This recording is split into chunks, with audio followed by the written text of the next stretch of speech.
बड़ी खबर इस वक्त सोना चांदी के बाजार से सामने आ रही है। पिछले कुछ समय में जहां सोने और चांदी के दाम आसमान छू रहे थे, अब वहीं अब अचानक आई गिरावट ने हर किसी को हैरान कर दिया है। लोग समझ नहीं पा रहे कि आखिर दाम गिर क्यों रहे हैं और क्या अभी खरीदारी का सही मौका है या नहीं। इसी को लेकर बाजार में चर्चा तेज हो गई और हर कोई जानना चाहता है कि आगे सोना चांदी महंगा होगा या सस्ता। नमस्कार, मैं हूं राधा राणा और आप देख रहे हैं लोकहित क्रांति न्यूज। आज हम बात करेंगे सोना और चांदी के बाजार में आए बड़े उतार चढ़ाव की।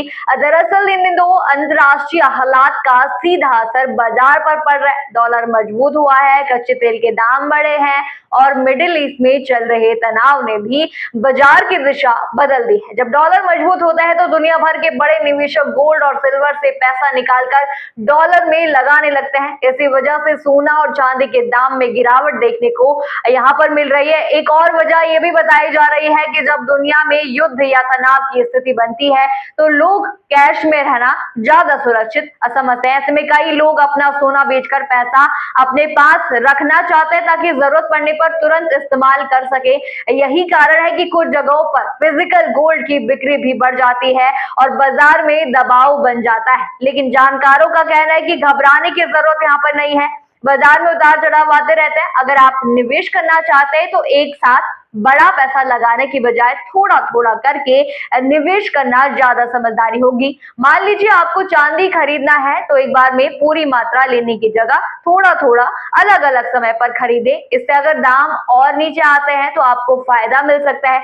महिलाओं के लिए भी सोना हमेशा से खास रहा है। अक्सर लोग अपनी बेटियों की शादी के लिए पहले से ही सोना खरीदना शुरू कर देते हैं। ऐसे में अगर आपकी भी ऐसी कोई जरूरत है तो अभी थोड़ा थोड़ा सोना लेना एक अच्छा मौका हो सकता है। इसके अलावा आजकल गोल्ड ETF और SIP जैसे आसान तरीके भी मौजूद हैं जिनके जरिए आप कम पैसों से भी निवेश शुरू कर सकते हैं। बाजार के जानकार ये भी मानते हैं कि अगर आने वाले समय में मिडिल ईस्ट में चल रहा तनाव कम होता है और हालात सामान्य होते हैं तो बाजार में फिर से तेजी लौट सकती है। इंडस्ट्रियल मेटल जैसे कॉपर में भी मांग बढ़ सकती है क्योंकि उद्योग और इंफ्रास्ट्रक्चर प्रोजेक्ट्स फिर से तेजी पकड़ सकते हैं। भारत की बात करें तो अगर वैश्विक हालात सुधरते हैं तो इसका फायदा हमारी अर्थव्यवस्था को भी मिलेगा। आयात निर्यात का कारोबार बेहतर होगा, कच्चे तेल की कीमतों में राहत मिल सकती है और बाजार में स्थिरता देखने को यहाँ पर मिल सकती है। फिलहाल सबसे जरूरी बात यह है कि जल्दबाजी में कोई भी फैसला आप ना ले। बाजार की खबरों पर नजर रखें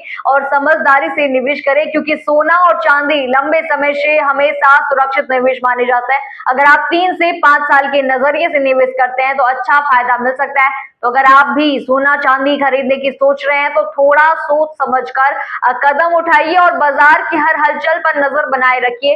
फिलहाल इस खबर में इतना ही। ऐसी ही बड़ी और काम की खबरों के लिए जुड़े रहिए लोकहित क्रांति न्यूज के साथ।